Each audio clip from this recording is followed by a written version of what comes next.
All right, day 138. We're leaving Yosemite Pines. There's the alpaca. Alpacas.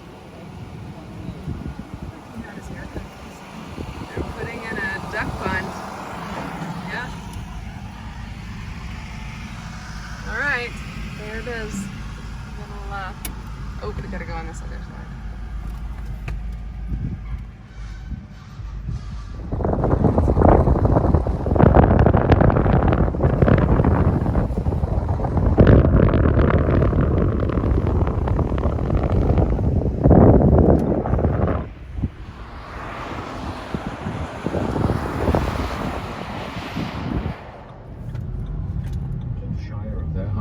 Pursued by the terror of the black riders of Mordor, until at last, with the aid of and Beregond brought Pippin to a place at the east end of the great Outthrust battlement, where there was an embrasure in the walls with a stone seat beneath the sill. From there they could look out on the morning over the world. They ate and drank, and they talked now of Gondor and its ways and customs, now of the Shire and the strange countries that Pippin had seen.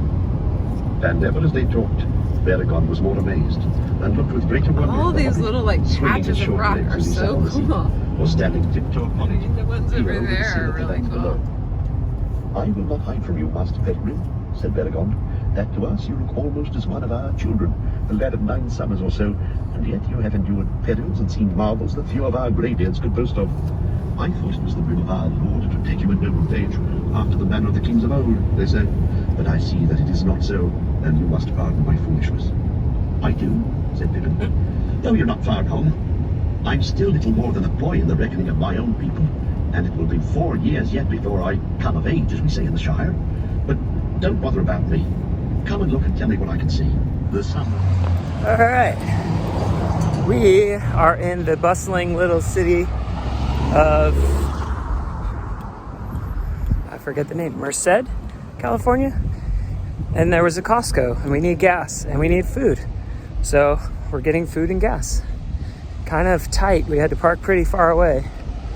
But here we go. In the high chamber above the hall of the White Tower, with Pippin at his side, and through the dim windows, north and south and east, he bent his dark eyes, as if to pierce the shadows of gloom that ringed him round. So crazy. Most to the north he Rocks. looked, and would pause at whiles to listen, as if by some ancient art his ears might hear the thunder of hoofs on the plains far away. There are tons of prickly pear. Is Faramir come? He asked. That didn't get him. No, said Gandalf, but he still lived when I left him. Yet he is resolved to stay with the rear guard, lest the retreat over the Pelennor become a rout. He may, perhaps, hold his men together long enough, but I doubt it. He is pitted against a foe too great, for one has come that I feared. Not the Dark Lord, cried Pippin, forgetting his place in his terror. Denethor laughed bitterly. Nay, not yet, Master Peregrine. He will not come save only to triumph over me when all is won. He uses others as his weapons. So do all great lords if they are wise, Master Halfling. Or why should I sit here in my tower and think, watch, wait, spending even my sons, for I can still wield a brand? He stood up and cast open his long black cloak, and behold, he was clad in mail beneath, and girt with a long sword, great hilted in a sheath of black and silver. Thus have I walked, and thus now for many years have I slept, he said, lest with age the body should grow soft and timid. Yet now under the Lord of Barad-dûr, the most fell of all his captains, is already master of your outer walls, said Gandalf. King of Angmar, long ago, sorcerer, ringwraith, lord of the Nazgûl. Nay, I came rather to guard the earthmen that can yet be healed, for the Ramas is breached far and wide, and soon the host of Morgul will enter in at many points. And I came chiefly to say this. Hardy trees. Soon there will be battle on the fields, a sortie must be made ready. Let it be of mounted men. In them lies our brief hope. Lemon For in trees, one thing only is the enemy still Those are lemon poorly provided. trees. He has few horsemen. And we also have few. Now with the coming of Rowan will be in the nick of time, said Denethor. We are likely to see other newcomers first, said Gandalf. Fugitives from Caer Andros have already reached us. Lemon Cove Cove Market. Another army has come from the Black Gate, crossing from the Try and get northeast. some video of the actual Some lemons. have accused you, Miss Vandir, of delighting to bear ill news, said Denethor. But to me this is no longer news. It was known to me ere nightfall yesterday. As for the sortie, I had already given thought to it. Fruit. Let us go down. Now to evening by the hour.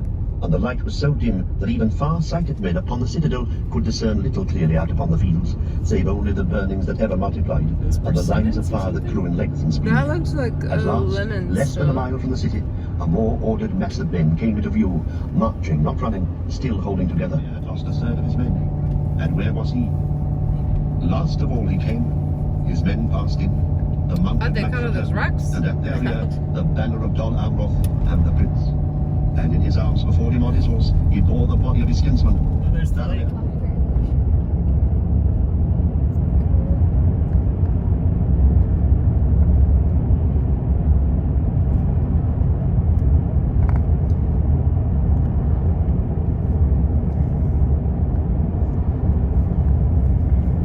Right now. Oh, there we go. There's the lake from this side. All that green is probably where the water receded more recently. Yeah. I mean, it was supposed to be, like, Google shows it being enormous. Much, like, covering all the bottom of that.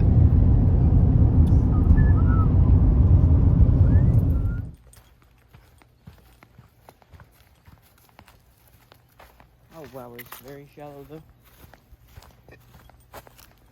The old swimming hole. It's kind of dried up.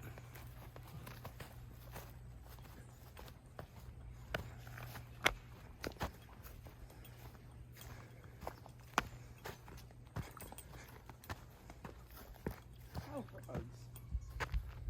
A lot of frogs? Tadpoles? So at least, no, frog frogs. So at least two.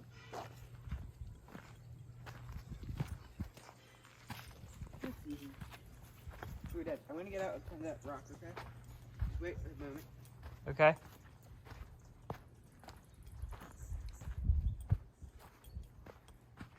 How cold's the water?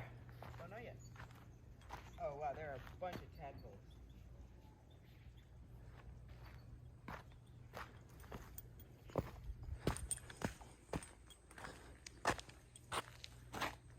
There are so many. Frog pond, huh? Frog pond.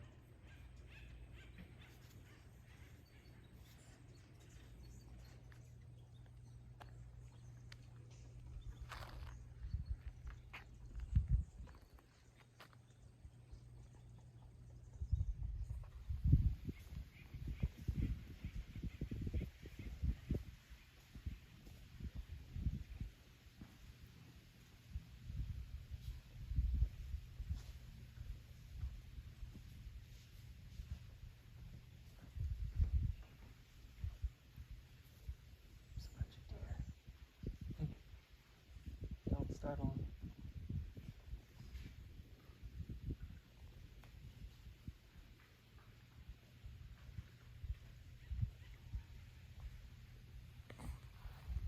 So what do you think? Are we getting in this water? Yeah, seems a little stagnant. I'm not sure. Maybe. Is it, can you walk in and see what the bottom is like? Is it like murky? Muddy?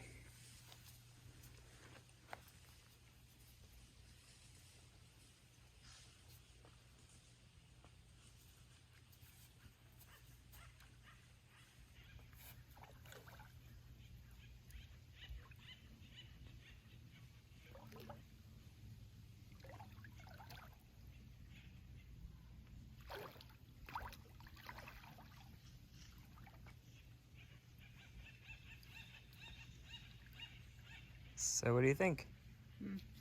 We could. Is it warm? Oh. But it's not cold.